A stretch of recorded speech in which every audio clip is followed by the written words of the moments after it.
आज आम प्रस्तुत करवा अंडा कटाकटी रेसिपी। देखो मु अंडाटी को बर्तमान सिझे सारी अंडाटी को आम छड़ेवा।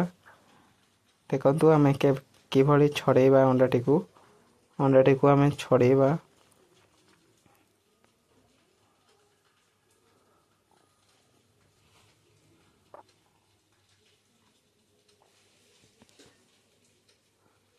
अंडाटी को बर्तमान मु छड़ाऊँ।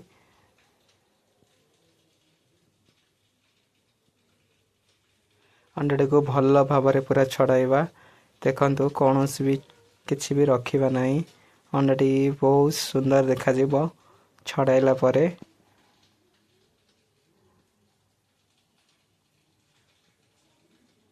देखु अंडाटी मु छड़े सारी। बर्तमान अंडाटी को काटिबा। देखु मु बहुत सुंदर भाव काटी दउची। अंडाटी को पूरा छोट छोट पीस करी काटिदबा। देखु मु बहुत भल भाव छोट छोट पीस करी कटा सरी जाइए। बर्तमान आउ गोटे थिला से गोटाक भी मु काटी दउची। तापर आम प्रस्तुत करवा अंडा कटाकटी रेसिपी। देखु तापर पियाज टमाटो मु काटी सारी आगरू। तापर चलतु आम कड़ई बसैबा। कड़ई बसिकी मु तेल भी पकाइली। तेल गरम हो आसला। तेल धीरे धीरे गरम हो आसला। तापर पियाज पकाइली।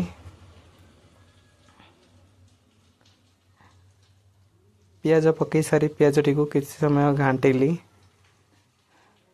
तारे पियाज टी घांटी हो सारा पर मु किसी समय पर टमाटो को पकाइली। देखो टमाटो को पकईकिना मु बहुत भल भाव मिसईदेली।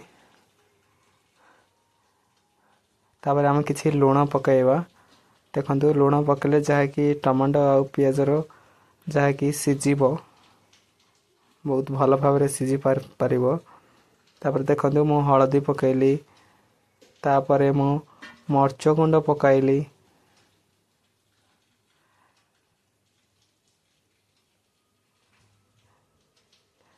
तापर धनिया पाउडर भी मु पकाइली।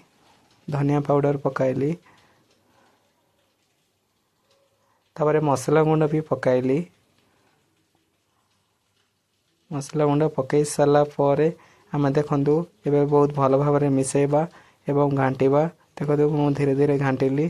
तापर किसी समय पर मु अंडाटी को भी पकाइली। अंडाटी की पकईकिना मु बहुत भल भाव मिसईदेली जेहेतु मसला सह मिक्स हम। तो देखु अंडा रेसिपी मिसई देली। मिसैला पर बहुत सुंदर देखा जाउची। देखु हो गला आम प्रस्तुति अंडा कटाकटी रेसिपी। कटाकटी रेसिपी बहुत भल भाव हो गला। तापर आम गैस टी बंद करदेली। मु तापर खाई बसी पड़िली। मु बहुत सुंदर प्रस्तुत होइतिला।